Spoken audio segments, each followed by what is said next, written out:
Shri C P എമ്മിൻ്റെ Thiruvananthapuram Mangalapuram area secretary അദ്ദേഹം സമ്മേളനത്തിൻ്റെ ഇടയ്ക്ക് ഒന്ന് ഇറങ്ങിപ്പോന്നു. കാരണം അദ്ദേഹത്തെ ഏരിയ സെക്രട്ടറി സ്ഥാനത്ത് നിന്ന് മാറ്റി. അപ്പോൾ ഒരു കേഡർ പാർട്ടിയിൽ ഉണ്ടായിക്കൊണ്ടിരിക്കുന്ന സംഭവം നമ്മൾ കണ്ടതാണ്. കരുനാഗപ്പള്ളിയിൽ, പാലക്കാട് കൊഴിഞ്ഞാമ്പാറയിൽ, പത്തനംതിട്ട ജില്ലയിലെ തിരുവല്ലയിൽ. അപ്പോൾ ഇത് അവസാനിക്കുന്നില്ലേ? ഒരു കേഡർ പാർട്ടി എങ്ങനെയാണ് നാശമായി തീരുന്നത്? അതായത് മാർക്സിസ്റ്റ് പാർട്ടിയെ നശിപ്പിക്കാൻ മാർക്സിസ്റ്റ് പാർട്ടിക്കാർക്കല്ലാതെ വേറെ ലോകത്താർക്കും സാധ്യമല്ല. കാരണം അതൊരു കേഡർ പാർട്ടി തന്നെയാണ്. അവരങ്ങനെ വഴി പോകുന്നവരെല്ലാവരും മെമ്പർമാരാക്കില്ല. ആദ്യം കാൻഡിഡേറ്റ് മെമ്പർഷിപ്പ് കൊടുക്കും, പിന്നീടാണ് ഫുൾ മെമ്പറാക്കുന്നത്. അതിനൊരുപാട് വ്യവസ്ഥകളുണ്ട്.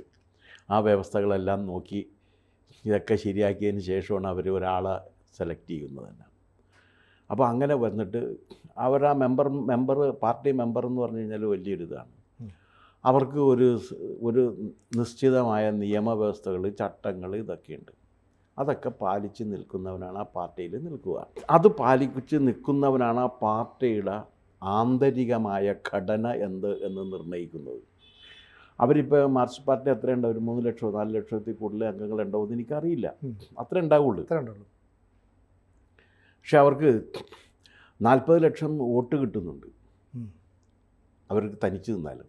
ഈ 40 ലക്ഷം വോട്ട് കിട്ടുമ്പോഴും 4 ലക്ഷം മെമ്പർമാരേ ഉള്ളൂ. കാരണം ആ 4 ലക്ഷം മെമ്പർമാരെ അരിച്ചരിച്ചിട്ടാണ് എടുക്കുന്നത്. അപ്പോൾ അങ്ങനെ ഉണ്ടാക്കിയിട്ടുള്ള ഒരു പാർട്ടിയാണിതിന്. അതിൻ്റെ ആന്തരിക ഘടന വളരെ ദൃഢമാണ്. അപ്പോൾ ആ പാർട്ടി നശിക്കണം എന്നുണ്ടെങ്കിൽ അതിൻ്റെ ആന്തരിക ഘടനയിൽ നാശം തുടങ്ങിയിട്ടുണ്ടാകണം, അത് ശിഥിലമായിട്ടുണ്ടാകണം. ഈ ആന്തരിക ഘടന ശിഥിലമായി കഴിഞ്ഞാൽ അത് ഒരു സ്ഥലത്ത് മാത്രമായിട്ട് നിൽക്കില്ല, എല്ലായിടത്തേക്കും വ്യാപിക്കും. അതിപ്പോൾ നേരത്തെ പറഞ്ഞ കരുനാഗപ്പള്ളിയിൽ മാത്രമായിട്ട് നിൽക്കില്ല, ഇപ്പം മംഗലപുരത്ത് മാത്രമായിട്ട് നിൽക്കില്ല, പിന്നെ കൊഴിഞ്ഞാമ്പാറയിൽ മാത്രമായിട്ട് നിൽക്കില്ല, അല്ലെങ്കിൽ പത്തനംതിട്ടയിൽ നിൽക്കില്ല. എല്ലായിടത്തും അതിൻ്റെ ശൈഥില്യം നമുക്ക് കാണാൻ കഴിയും. ആ ശൈഥില്യം ഇപ്പോൾ നമുക്കിഷ്ടപ്പെട്ടാലും ഇല്ലെങ്കിലും മാർക്സിസ്റ്റ് പാർട്ടിയിൽ കണ്ടു തുടങ്ങിയിരിക്കുന്നു എന്നുള്ളതാണ് ഇതിൻ്റെ സൂചന. അത് വന്നു കഴിഞ്ഞാൽ പാർട്ടി തകർന്നു പോകും. പിന്നെ ആ തകർച്ചയിൽ നിന്ന് പാർട്ടിയെ സംരക്ഷിക്കാൻ കഴിയുന്ന വിധത്തിലുള്ള കെൽപ്പറ്റൊരു ലീഡർഷിപ്പ് ഇപ്പോൾ പാർട്ടിക്കുണ്ടോ എന്നുള്ളതാണ് ചോദ്യം. VS അച്യുതാനന്ദൻ വന്ന സമയത്ത്, അതിനു മുൻപ് KR ഗൗരി പോകുന്ന സമയത്ത്, അതിനു മുൻപ് MV രാഘവൻ പോകുന്ന സമയത്ത്, അതിനു മുൻപ് NC ശേഖർ പോകുന്ന സമയത്ത്, ആ സമയത്തൊക്കെ പാർട്ടി നിലനിന്നിട്ടുണ്ട്. ആ പാർട്ടി നിലനിൽക്കാനുള്ള കാരണം എന്താണെന്ന് വെച്ചാൽ ഈ പുറത്തു പോകലൊന്നും തന്നെ പാർട്ടിയുടെ ആന്തരികമായ ഘടനയെ ബാധിച്ചിരുന്നില്ല.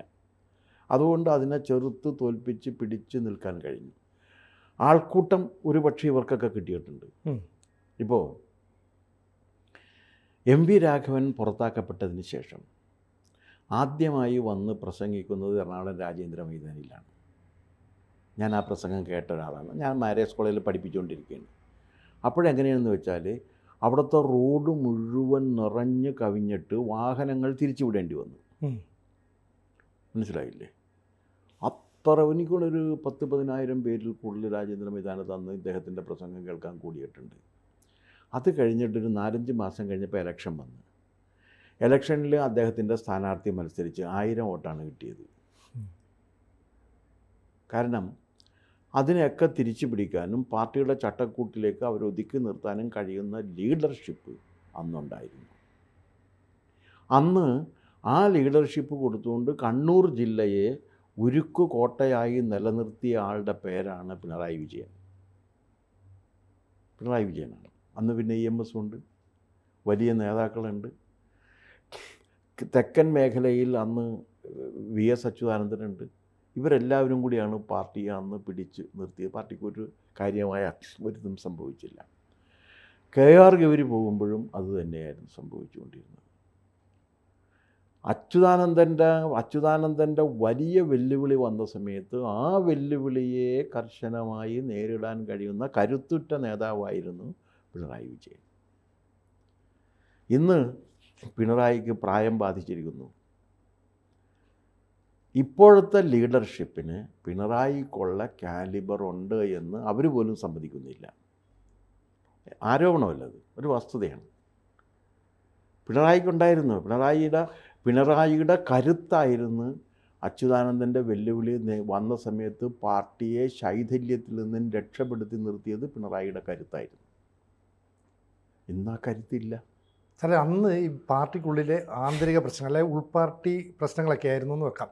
ഇപ്പോൾ അങ്ങനെയല്ല. കേരളത്തിൽ BJP എന്ന് പറയുന്ന രാജ്യം ഭരിക്കുന്ന പാർട്ടി ശക്തമായി വരുന്നു. അതുകൊണ്ട് തന്നെ പല കാര്യങ്ങളെ ഇട്ടുമറിക്കാൻ വേണ്ടി BJPയിൽ ഇല്ലാത്ത പ്രശ്നമുണ്ടെന്ന് വരുത്തി തീർക്കാൻ ശ്രമിക്കുന്നു. പാലക്കാട്ട് BJPയുടെ സിറ്റിംഗ് സീറ്റൊന്നുമല്ല. പക്ഷേ അവിടെ കൃഷ്ണകുമാർ എന്ന് പറയുന്ന ഒരു സ്ഥാനാർത്ഥി തോറ്റപ്പോഴത്തേക്ക് കേരളത്തിലെ BJPയിൽ തമ്മിലടിയാണ്. അതുകൊണ്ട് BJP തോറ്റു. അതുകൊണ്ട് BJP ഇല്ലാതായി പോകുന്നു. ഈ നിലവിലെ അധ്യക്ഷൻ മാറുന്നു, പുതിയ അധ്യക്ഷ വരുന്നു. എന്നിട്ട് ഈ തൊട്ടടുത്ത ചേലക്കരയിൽ 10,000 വോട്ട് BJPക്ക് കൂട്ടി. അത് കൂടിക്കിട്ടി. അത് ഒരു ചർച്ചയില്ല. മഹാരാഷ്ട്രയിൽ അധികാരത്തിലെത്തി. അത് ചർച്ചയില്ല. അപ്പോൾ കേരളത്തിലെ മാധ്യമങ്ങളുടെ അജണ്ട ഒരു പക്ഷേ CPMന് വേണ്ടി ഇത്തരം പ്രശ്നങ്ങൾ സൃഷ്ടിക്കാനായിട്ട് ശ്രമിക്കുന്നു. അപ്പോൾ BJP എന്ന് പറയുന്ന ഒരു പാർട്ടിയുടെ വളർച്ചയെ കമ്മ്യൂണിസ്റ്റുകൾ ഭയപ്പെടുന്നുണ്ടോ? തീർച്ചയായിട്ടും. കമ്മ്യൂണിസ്റ്റുകൾ മാത്രമല്ല, കോൺഗ്രസ് ഭയപ്പെടുന്നുണ്ടല്ലോ. ഇപ്പോൾ BJPക്ക് 20% വോട്ടുണ്ട്. 2 പ്രബല മുന്നണികൾ നിലനിൽക്കുമ്പോൾ ആ പ്രബല മുന്നണികൾ നേരിട്ടുകൊണ്ടാണ് 20% വോട്ട് സംഘടിപ്പിച്ചത്. അത്ര എളുപ്പമല്ല. പിന്നെ അത് മാത്രവുമല്ല, കേരളത്തിലെ ഹിന്ദു പൊളിറ്റിക്കൽ ഔട്ട്ഫിറ്റ് എന്ന് പറയുന്നത് ഇടതുപക്ഷ പാർട്ടികളാണ്. നിങ്ങൾക്കറിയാമല്ലോ, കാലാകാലങ്ങളായിട്ടതാണ്. അതായത് ഈ EMSൻ്റെ എല്ലാ പ്രസംഗങ്ങളും അവസാനിക്കുന്നത് ഈഴവരാതി പിന്നോക്ക വിഭാഗം എന്ന് പറഞ്ഞിട്ടാണ്. അതെ. ആ ഈഴവരാതി ആദിയിൽ ഒരുപാട് സംഘടനകളുണ്ട്. ഈഴവൻ മുതൽ ഇങ്ങോട്ടുള്ള ചെറുമൻ വരെയുള്ള പിന്നാക്ക വിഭാഗങ്ങളെല്ലാം ഒരു ഉരുക്കുകോട്ട പോലെ CPMൻ്റെ ഭാഗത്തുണ്ട്. ഇന്നിപ്പോൾ അതില്ല. പിന്നെ പ്രബലന്മാരായിട്ടുള്ള ഇല്ലേ കമ്മ്യൂണിസ്റ്റുകൾക്ക് മന്നത്ത് പത്മനാഭൻ കൊടുത്തേക്കുന്ന ഒരു നിർവചനമുണ്ട്. ജനിച്ച ചോകോൻ, നശിച്ച നായർ, പിഴച്ച നസ്രാണി, ഇത്രയും പേരാണ് കമ്മ്യൂണിസ്റ്റുകൾ എന്നാണ് പറഞ്ഞത്. അദ്ദേഹം പ്രസംഗത്തിൽ പറഞ്ഞതാണ്. വെച്ചാൽ ഈഴവരാദികളായി ആരൊക്കെ ഉണ്ടോ അവരെല്ലാം കമ്മ്യൂണിസ്റ്റാണ്. ഒരുമാതിരി പ്രമാണിമാരായിട്ടുള്ള നായന്മാരൊക്കെ ആരായിരുന്നു? കോൺഗ്രസ് ആയിരുന്നു. നശിച്ച ഈ അമ്മാവനോട് യുദ്ധം പ്രഖ്യാപിച്ച് പെരുവഴിയിൽ പോകുന്ന നായന്മാരായിരുന്നു കമ്മ്യൂണിസ്റ്റുകാരിൽ വന്നത്. ക്രിസ്ത്യാനികളാണെങ്കിൽ പള്ളിയിൽ നിന്ന് മഹറോൻ ചൊല്ലപ്പെടുന്നവരായിരുന്നു വന്നിരുന്നത്. അതായിരുന്നു കമ്മ്യൂണിസ്റ്റ്. ആ ഒരു അവസ്ഥ ഉണ്ടായിരുന്നു എന്നുള്ളതും ഒരു വസ്തുതയാണ്. ഇങ്ങനെ ഒരു ഹിന്ദു പാർട്ടി അപ്പുറത്ത് നിൽക്കുകയും പ്രബലന്മാരായിട്ടുള്ള ഹിന്ദുക്കൾ പ്രമാണിമാർ കോൺഗ്രസ്സിൽ നിൽക്കുകയും ചെയ്യുന്നൊരു സാഹചര്യത്തിൽ അതിൻ്റെ ഇടയിൽ കൂടി വളർന്ന് വികസിച്ച് വന്ന പാർട്ടിയാണ് BJP. ആ പാർട്ടിയെ സ്വാഭാവികമായിട്ട് 2 കൂട്ടരും ഭയക്കുന്നുണ്ട്. ഇതിനകത്ത് പറഞ്ഞത് മാർക്സിസ്റ്റ് പാർട്ടിക്ക് വേണ്ടി മാത്രമല്ല, എങ്ങനെയാണ് PFI, SDPI, ജമാഅത്തെ ഇസ്ലാമി, മുസ്ലിം ലീഗ് ഇങ്ങനെയുള്ളവരുടെ കൂട്ടുപിടിച്ച് മുസ്ലിം ജനവിഭാഗങ്ങളുടെ വോട്ട് ബ്ലോക്കായി വാങ്ങിക്കുന്ന ഒരു സ്ഥാനാർത്ഥി രാഹുൽ മാങ്കൂട്ടത്തിൽ എങ്ങനെയാണ് ഒരു സെക്കുലറിസ്റ്റ് ആകുന്നത്? അദ്ദേഹത്തിന് നിങ്ങൾ വേറെ എന്ത് വിശേഷമാണെങ്കിലും പറഞ്ഞോളൂ, ഒരു വിരോധമില്ല. പക്ഷെ സെക്കുലറിസ്റ്റ് ആകുമോ? സെക്കുലറിസ്റ്റ് ആകില്ലല്ലോ. അദ്ദേഹം ഒരു സെക്കുലറിസ്റ്റ് അല്ല. പക്ഷെ അദ്ദേഹത്തെ സെക്കുലറിസത്തിൻ്റെ രാജകുമാരനായിട്ടാണ് ഇവർ അവതരിപ്പിച്ചത്. അത് തീർച്ചയായിട്ടും ഇവർക്ക് വേണ്ടിയിട്ടല്ല. പിന്നെ BJPയിലെ പ്രശ്നങ്ങളുണ്ട് എന്ന് വരുത്തുന്നത് ഇവർ തന്നെയാണ്. ഒരു മാധ്യമ അജണ്ടയാണ്. അതാണ് BJPയുടെ സംസ്ഥാന പ്രസിഡന്റ് പറഞ്ഞത്. നിങ്ങളിത് ആർക്ക് വേണ്ടി ചെയ്യുന്നു എന്ന കാര്യം വ്യക്തമായിട്ടറിയാം. ഞങ്ങൾ അങ്ങനെ ചെയ്യുന്ന ആരെയും വെറുതെ വിടില്ല എന്ന് പറഞ്ഞത് അതുകൊണ്ടാണ്. കാരണം BJPയിൽ നടക്കാത്ത കാര്യങ്ങളും ചർച്ചകളുമാണ് വാർത്തകളായിട്ട് വരുന്നത്. BJPയിൽ ഒരു കാര്യം മനസ്സിലാക്കേണ്ടത്, കെ സുരേന്ദ്രനോ V മുരളീധരനോ അല്ലെങ്കിൽ ശോഭാ സുരേന്ദ്രനോ വിചാരിച്ചു കഴിഞ്ഞാൽ ആരെയെങ്കിലും സ്ഥാനാർത്ഥിയാക്കാനോ ആക്കാതിരിക്കാനോ BJPയുടെ സംവിധാനത്തിൽ കഴിയില്ല. അത് മനസ്സിലാക്കാത്തവരാണ് പ്രശ്നങ്ങൾ സൃഷ്ടിക്കുന്നത്. BJPയിൽ ഒരാൾ സ്ഥാനാർത്ഥിയാകണമെന്ന് ഇവർക്ക് ശുപാർശ ചെയ്യാനുള്ള അധികാരമുള്ളൂ. അതൊരു പാനലിൽ ശുപാർശ ചെയ്ത് വിടുകയാണ്. അന്ന് ഇപ്പോൾ പാലക്കാട് പാനലിൽ 1ാം പേരുകാരൻ ആരായിരുന്നു അറിയാമോ? കെ സുരേന്ദ്രനായിരുന്നു. ഞാൻ ഇരുന്നതാണ് ആ കമ്മിറ്റിയിൽ. അത് 1ാം പേരുകാരൻ കെ സുരേന്ദ്രനാണ് എന്ന കാര്യം പാലക്കാട് പോയി അവിടുത്തെ നേതാക്കളെ മുഴുവൻ കണ്ട് അവരുടെ അഭിപ്രായങ്ങൾ ചോദിച്ച് രേഖപ്പെടുത്തിയത് കുമ്മനം രാജശേഖരനാണ്. കുമ്മനം രാജശേഖരൻ പോയിട്ട് വരെയാണ്. അപ്പോൾ സുരേന്ദ്രൻ പറഞ്ഞു, എനിക്ക് ഈ തിരഞ്ഞെടുപ്പിൽ മത്സരിക്കാൻ താല്പര്യമില്ല, തിരഞ്ഞെടുപ്പ് നടത്തണം, അതുകൊണ്ട് എൻ്റെ പേര് ഒഴിവാക്കണമെന്ന് പറഞ്ഞ് കോർ കമ്മിറ്റി അത് അംഗീകരിച്ചു. അങ്ങനെ സുരേന്ദ്രൻ ഒഴിവായി. സുരേന്ദ്രൻ ഇല്ലെങ്കിൽ രണ്ടാം പേരുകാരനാണ് ആര്? കൃഷ്ണകുമാർ വന്നു. കൃഷ്ണകുമാറിന് ശേഷം വന്നത് ശോഭാ സുരേന്ദ്രനാണ്. ശോഭയും പറഞ്ഞത് തനിക്ക് മത്സരിക്കാൻ താല്പര്യമില്ല എന്നാണ്. കാരണം താൻ ആലപ്പുഴ കേന്ദ്രീകരിച്ച് ജോലി ചെയ്തുകൊണ്ടിരിക്കുകയാണ്, ആ പണി താൻ ചെയ്യട്ടെ, ഇവിടെ മത്സരിക്കാൻ തനിക്ക് താല്പര്യമില്ല എന്ന് ശോഭയും പറഞ്ഞു. പക്ഷേ എന്നിട്ടും ഒരു പാനൽ അയച്ചു കൊടുക്കുമ്പോൾ ഒരു വനിതയുടെ പേര് വന്നു കഴിഞ്ഞാൽ അതുകൂടി കയറണം എന്ന് കരുതിയിട്ടാണ് മൂന്നാമത്തെ പേരായിട്ട് ഒന്നാം പേര് കൃഷ്ണകുമാർ, രണ്ടാം പേര് ശോഭാ സുരേന്ദ്രൻ, മൂന്നാം പേര് കൃഷ്ണദാസ്, ഇവരുടെ പേരയച്ചു കൊടുത്തത്. അതിൽ നിന്ന് ആര് സ്ഥാനാർത്ഥിയാകണം എന്ന് തീരുമാനിക്കുന്ന സമയത്ത് ഇവർക്കൊരു റോളുമില്ല. പാനൽ കൊടുത്തു കഴിഞ്ഞാൽ പിന്നെ ഇവർക്ക് റോളൊന്നുമില്ലല്ലോ. ഇല്ല. ആ പാനൽ വെച്ചുകൊണ്ട് കൃഷ്ണകുമാറിനെ സ്ഥാനാർത്ഥിയാക്കി നിശ്ചയിച്ചത് പാർലമെൻ്ററി ബോർഡാണ്, പാർട്ടി കേന്ദ്ര കമ്മിറ്റിയാണ് തീരുമാനിച്ചേക്കുന്നത്. ഇത് ഒന്നുകിൽ അറിയാത്തവരാണ്, അല്ലെങ്കിൽ അറിഞ്ഞിട്ട് അറിയില്ല എന്ന് പറഞ്ഞ് പ്രചരിപ്പിക്കുന്നവരാണ്. ശോഭ പൊട്ടിത്തെറിച്ചു. ശോഭ ഒന്നും പറഞ്ഞിട്ടില്ലേ. ശോഭ മത്സരിക്കാൻ തനിക്ക് താല്പര്യമില്ല എന്നാണ് പറഞ്ഞേക്കണ. സാർ, ഈ ശോഭ ആലപ്പുഴയിൽ മത്സരിക്കുമ്പോൾ ആലപ്പുഴയിൽ ഈഴവ സമുദായത്തിന് വലിയ സ്വാധീനമുണ്ട്, അതുപോലെ തന്നെ ധീവര സമുദായത്തിനൊക്കെ സ്വാധീനമുണ്ട്. അവിടെയൊക്കെ ശോഭ ഇടിച്ചു കയറുകയും ശോഭാ സുരേന്ദ്രൻ വോട്ട് വീതം വർദ്ധിപ്പിക്കുകയും ചെയ്തു. നിലവിൽ ഏറ്റവും കൂടുതൽ വോട്ട് കിട്ടിയ ഒരു മേഖല എന്ന് പറയുന്നത് കായംകുളം നിയമസഭാ മണ്ഡലം. ഇപ്പോൾ കായംകുളം നിയമസഭാ മണ്ഡലത്തിൽ ഉൾപ്പെട്ട ബിപിൻ സി ബാബു എന്ന് പറയുന്ന CPMൻ്റെ ഏരിയ കമ്മിറ്റി അംഗമായിരുന്ന വ്യക്തി, ജില്ലാ പഞ്ചായത്തിൻ്റെ വൈസ് പ്രസിഡൻ്റായിരുന്നു. അദ്ദേഹം രാജിവെച്ചിട്ട് CPMൽ നിന്ന് BJPയിലേക്ക് വരും. എന്നിട്ട് അദ്ദേഹം പറഞ്ഞു ഇനിയും ഒരുപാട് CPM നേതാക്കൾ അങ്ങോട്ട് വരാൻ സാധിക്കുന്നു. അപ്പോൾ CPMനുള്ളിൽ വലിയ ആഭ്യന്തര കലഹമുണ്ടെന്ന് കായംകുളം പോലുള്ള ഒരു പ്രദേശം വ്യക്തമാക്കുന്നു. G. സുധാകരൻ അവിടെ മത്സരിച്ച് പരാജയപ്പെട്ട. അതിനുശേഷം 2 തവണ U. പ്രതിഭ അവിടെ MLA ആയി. ഇനി U. പ്രതിഭയ്ക്ക് അവിടെ ഒരു അവസരമില്ല. എന്ന് പറഞ്ഞാൽ കഴിഞ്ഞ AM ആരിഫ് ലോക്സഭയിലേക്ക് മത്സരിച്ചപ്പോൾ 2000-നും 3000-നും ഇടയിൽ വോട്ടിൻ്റെ ഭൂരിപക്ഷം കിട്ടി. അത് ഇത്തവണ വന്നപ്പോൾ KC വേണുഗോപാലിന് 1500ഓളം വോട്ടിൻ്റെ ഭൂരിപക്ഷമായി. എന്ന് പറഞ്ഞാൽ മാറി ചിന്തിക്കുന്നു. ഒപ്പം BJP 2ാം സ്ഥാനത്തേക്ക് വന്നു, CPM 3ാം സ്ഥാനത്തേക്ക് വന്നു.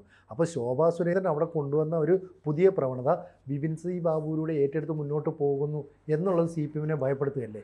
ആലപ്പുഴ പാർലമെൻറ്റ് നിയോജക മണ്ഡലത്തിൻ്റെ ഒരു ചരിത്രം 19-ൽ ഞാനവിടെ മത്സരിച്ചാണ്. ഞാൻ മത്സരിക്കാൻ ചെല്ലുമ്പോൾ 43,000 വോട്ടാണ്. 11 ലക്ഷം വോട്ടർമാരിൽ BJPക്കുള്ളത് 43,000 വോട്ടാണ്. BJPയുടെ ഇത് സംഘടനാ സംവിധാനം ദുർബലമായിരുന്നു. സ്വാഭാവികമായിട്ട് നിങ്ങൾക്കറിയാമല്ലോ, ഇത്രയും വോട്ട് കിട്ടിയ ഒരു സ്ഥലത്ത് സംഘടനാ സംവിധാനം, ആ ദുർബലമായ സംഘടനാ സംവിധാനത്തിനിടക്ക് നിന്നുകൊണ്ട് മത്സരിച്ചിട്ടാണ് 44,000 എന്നുള്ളത് 1,88,000 വോട്ടായി വർദ്ധിക്കുന്നത് ആദ്യമായിട്ട്. പക്ഷേ അതിൻ്റെ ഒരു പ്രത്യേകത എന്താണെന്ന് വെച്ചാൽ അതൊരു വലിയ ഊർജം അവിടുത്തെ പാർട്ടിക്ക് നൽകി. വിശേഷിച്ചും അവിടുത്തെ പാർട്ടി നേതാക്കൾക്ക്, ജില്ലാ നേതാക്കൾക്ക്, ശ്രീ ഗോപൻ്റെയൊക്കെ നേതൃത്വത്തിലുള്ള, സോമൻ്റെയൊക്കെ നേതൃത്വത്തിൽ പ്രവർത്തിച്ചിരുന്ന ജില്ലാ നേതാക്കൾക്ക് അതൊരു വലിയ ഊർജം കൊടുക്കുകയും അവർ പാർട്ടി അവിടെ സുശക്തമാക്കി കെട്ടിപ്പടുക്കുന്നതിനാവശ്യമായ ഒരു സംവിധാനം ഒരുക്കുകയും ചെയ്തിട്ടുണ്ട്. അടിത്തറയിട്ടു അല്ലേ? അടിത്തറ ഒരുക്കുകയാണ്. ആ അടിത്തറയിലേക്കാണ് ഒരു ക്രൗഡ് പുള്ളർ എന്ന് പറയാവുന്ന, ക്രൗഡ് പുള്ളറാണ് ശോഭ. ഒരു ക്രൗഡ് പുള്ളർ എന്ന് പറയാവുന്ന ശോഭ അവിടെ ചെന്ന് മത്സരിക്കുകയും ശോഭ അത് 1 ലക്ഷം വോട്ട് കൂടി കൂട്ടുകയും ചെയ്തു. അപ്പോൾ ഇപ്പോഴവിടുത്തെ ഒരു ഗ്രോത്ത് രേഖപ്പെടുത്തുന്ന, വളർച്ച ഉള്ള ഒരേ ഒരു രാഷ്ട്രീയ പ്രസ്ഥാനം ആലപ്പുഴയെ സംബന്ധിച്ചിടത്തോളം BJPയാണ്. ബാക്കിയൊക്കെ തകർന്നുകൊണ്ടിരിക്കുകയാണ്, ബാക്കിയൊക്കെ താഴേക്ക് പോയിക്കൊണ്ട്. ആകെ ഉള്ള വോട്ടിൽ നിന്ന് വേണമല്ലോ ഇതിരിക്കാനായിട്ട്. ആകെ ഉള്ള വോട്ടിൽ നിന്ന് ഇപ്പോൾ 9 ലക്ഷം വോട്ടോ വല്ലതും പോൾ ചെയ്തിട്ടുണ്ടെങ്കിൽ, അല്ലെങ്കിൽ 10 ലക്ഷം വോട്ട് പോൾ ചെയ്തിട്ടുണ്ടെങ്കിൽ അതിൽ 3 ലക്ഷം ശോഭ പിടിച്ചു കഴിഞ്ഞാൽ ബാക്കി 6 ലക്ഷം വോട്ടേ പിന്നെ മറ്റവർക്ക് പങ്കുവെക്കാനുള്ളൂ. അത്രേ ഉള്ളൂ. അപ്പോൾ അവർക്ക് നേരത്തെ കിട്ടിയിരുന്ന BJPക്ക് 43,000 വോട്ടുള്ളപ്പോൾ കിട്ടിയിരുന്ന വോട്ടിൻ്റെ ഇതിൽ നിന്നും മാറിയിട്ട് അവരുടെ വോട്ട് നഷ്ടപ്പെടുകയും BJPയുടെ വോട്ടും പിന്തുണയും വർദ്ധിക്കുകയും ചെയ്തിട്ടുണ്ട്. അതിന് ആക്കം കൂട്ടി പ്രവർത്തിക്കാൻ ശോഭയ്ക്ക് കഴിയുന്നുണ്ട് അവിടെ. ആ പ്രവർത്തനം അവിടെ നടത്തിക്കൊണ്ടിരിക്കുമ്പോഴാണ് ശോഭയ്ക്ക് ഇവിടെ മത്സരിക്കാൻ താല്പര്യമില്ല എന്ന് പറഞ്ഞത്. പിന്നെ ഇതൊക്കെയെന്ന് വെച്ച് കഴിഞ്ഞാൽ ഇപ്പോൾ ഇതെല്ലാം കഴിഞ്ഞ് അവിടവും കഴിഞ്ഞ് അമരവും കഴിഞ്ഞതിന് ശേഷമാണ് ഞാനിത് പറയുന്നത്. കാരണം ഇതൊക്കെ വന്നിരുന്ന് TV-യിൽ വിളിച്ച് പറയുന്ന ഒരു രീതി പാർട്ടിക്കകത്തില്ല. അതുകൊണ്ടാണത് പറയാത്തത്. സുരേന്ദ്രൻ്റെ റിക്വസ്റ്റ് മാനിച്ചിട്ട് സുരേന്ദ്രനെ വേണ്ടെന്ന് വെക്കേണ്ടത്. പിന്നെ സുരേന്ദ്രൻ ഇത് 2ാമത്തെ ടേമിലാണ് സുരേന്ദ്രൻ പ്രസിഡൻ്റായിട്ട് തുടരുന്നത്. ബി ജെ പിയിൽ 2 ടേമിൽ കൂടുതൽ ഒരാൾക്കും പ്രസിഡൻ്റ് ആകാനും കഴിയില്ല, ഒരാൾക്കും പറ്റില്ല. 2 ടേമാണ് അടുപ്പിച്ച് കിട്ടുന്നത്. ഇനി എപ്പോഴെങ്കിലും വേണമെങ്കിൽ കിട്ടാം, അത്രേ ഉള്ളൂ. പക്ഷെ എന്നാലും മാറി നിന്നിട്ടേ കിട്ടാൻ പറ്റുള്ളൂ. അപ്പോൾ ഇത് എല്ലാവർക്കും അറിയാവുന്നതല്ലേ. എന്നിട്ടാണ് പറയുന്നത് ബി ജെ പിയിൽ മത്സരം. ഇനി വേറൊന്ന് നിങ്ങളായിട്ട് എടുത്തു നോക്ക്, വി മുരളീധരൻ.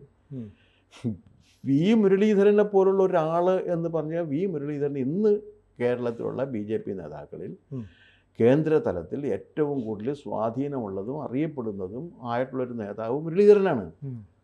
മുരളീധരൻ ഇവിടെ മഹാരാഷ്ട്രയിൽ ഒരു പ്രദേശത്തിൻ്റെ ചാർജിലായിരുന്നു. അതെ. അങ്ങനെ ഒരു മുരളീധരൻ കേന്ദ്രമന്ത്രിയായിരുന്നു, മുരളീധരൻ രാജ്യസഭ അംഗമായിരുന്നു. അങ്ങനെയുള്ളൊരു മുരളീധരൻ തിരിച്ചിവിടെ വന്ന് സുരേന്ദ്രനെ മാറ്റും എന്ന് പറയുന്നത് പോലൊരു വിഡ്ഢിത്തം വേറെ എന്തുണ്ട്? പക്ഷേ ഇതിനകത്ത് സ്പ്ലിറ്റ് ഉണ്ട് എന്ന് വരുത്താൻ വേണ്ടിയിട്ടാണ്. പക്ഷേ മാർക്സിസ്റ്റ് പാർട്ടിയിൽ അങ്ങനെയല്ല ഉള്ളത്. കാരണം മാർക്സിസ്റ്റ് പാർട്ടിക്ക് കെട്ടുറപ്പുണ്ടായിരുന്നെങ്കിൽ കായംകുളത്ത് സംഭവിക്കുമായിരുന്നില്ല. കായംകുളത്ത് പ്രതിഭ തന്നെ എത്ര പ്രാവശ്യം അവിടെ റെബൽ ചെയ്തിട്ടുണ്ട്. പ്രതിഭ റെബൽ ചെയ്തില്ലേ അവിടെ. പിന്നെ വേറൊരു കാര്യം, ആലപ്പുഴ ജില്ലയുടെ വളരെ കരുത്തുറ്റൊരു നേതാവല്ലേ ജി സുധാകരൻ. അതെ. ജി സുധാകരനെ കുറിച്ച് നമുക്ക് ആകെ പറയാവുന്നൊരു ദൂഷ്യം, അദ്ദേഹം കവിത എഴുതും എന്നല്ലാതെ വേറെ ഒന്നും പറയാനില്ല. സത്യസന്ധനാണ്, അതെ, അഴിമതിരഹിതനാണ്. ഒരാളോടൊരു അഭിപ്രായം ഉണ്ടെങ്കിൽ അത് തുറന്നു പറയാൻ ഒരു മടിയില്ലാത്ത ഒരാളാണ്. സാമാന്യം മനോഹരമായിട്ട് ഇംഗ്ലീഷിൽ പ്രസംഗിക്കാൻ കഴിയുന്ന ഒരാളാണ്. അദ്ദേഹം ഇംഗ്ലീഷ് ഭാഷാ സാഹിത്യത്തിൽ മാസ്റ്റർ ബിരുദമുള്ള ഒരാളാണ്. ഇത്രയും വെൽ എഡ്യൂക്കേറ്റഡ് ആണ്. പിന്നെ അദ്ദേഹത്തിൻ്റെ ഒരു ദൗർബല്യമാണ് ഈ കവിത എഴുത്ത് എന്നുള്ളതാണ്. പക്ഷേ ബാക്കി അദ്ദേഹത്തിൻ്റെ കവിതയെ വെച്ചോട്ടല്ല, ഞാൻ അദ്ദേഹത്തിൻ്റെ ബാക്കി കാര്യങ്ങളിൽ അദ്ദേഹം വളരെ മിടുക്കനല്ലേ. അതെ.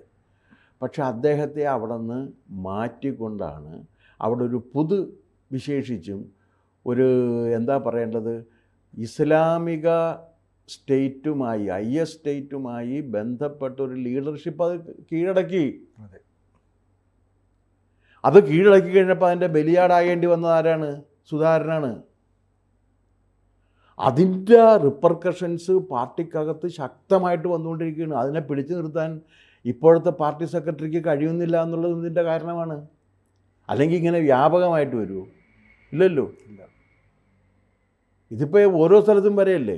ഇപ്പം എല്ലാ ജില്ലകളിലേക്കും വരുന്നു. അല്ല, എല്ലാ ജില്ലകളിലേക്കും വരുന്നു എന്ന് മാത്രമല്ല, എറണാകുളത്തുണ്ടല്ലോ ഇതേ പ്രശ്നങ്ങൾ. അതെ. അപ്പോൾ ഇത് ആ ഒരു പാർട്ടിയുടെ കരുത്ത് ഉണ്ടായിരുന്ന ആ കരുത്ത് ചോർന്നു പോയിരിക്കുന്നു. ഇനി അത് വീണ്ടെടുക്കുക എന്ന് പറഞ്ഞാൽ ഒട്ടും എളുപ്പമല്ല. മറ്റ് പാർട്ടികളെപ്പോലെ കോൺഗ്രസ് എപ്രകാരമാണോ ഇസ്ലാമിക ടെറർ ഗ്രൂപ്പുകളുടെ പിടിയിൽ ഒതുങ്ങിയിരിക്കുന്നത്, ഞാൻ ആരോപിക്കുന്നു, ഇസ്ലാമിക ടെറർ ഗ്രൂപ്പുകളുടെ പിടിയിൽ ഒതുങ്ങിയിരിക്കുന്ന ഒരു പ്രസ്ഥാനമാണ് കോൺഗ്രസ്. അതേപോലെ തന്നെ ഈ ടെറർ ഗ്രൂപ്പുകളുടെ പിടിയിലാണ് ഇവരും പോകുന്നത്. അതിനെ 2 കൂട്ടരും കൂടി പ്രോത്സാഹിപ്പിച്ച് കഴിയുമ്പോൾ സ്വാഭാവികമായും ഇസ്ലാമിക ടെററിസത്തെ എതിർക്കുന്ന ജനങ്ങൾക്ക് ഒരു ഓൾട്ടർനേറ്റീവ് എന്ന നിലക്ക് വരാനുള്ള പാർട്ടി BJP ആണ്. അവർ BJPയിലേക്ക് വരും. ഇനി ഏരിയ സമ്മേളനങ്ങളൊക്കെ നടക്കാനിരിക്കുകയാണ്. പുതിയ പൊട്ടിത്തെറികളും പുതിയ വാർത്തകളും ഒക്കെ ഉണ്ടാകുമോ എന്നുള്ളത് നമുക്ക് കാത്തിരിക്കാം. കൂടുതൽ വാർത്തകളും വിശേഷങ്ങളും നിങ്ങളിലേക്ക് എത്താൻ ABC മലയാളം സബ്സ്ക്രൈബ് ചെയ്യുക, ബെൽ ബട്ടണും അമർത്തുക.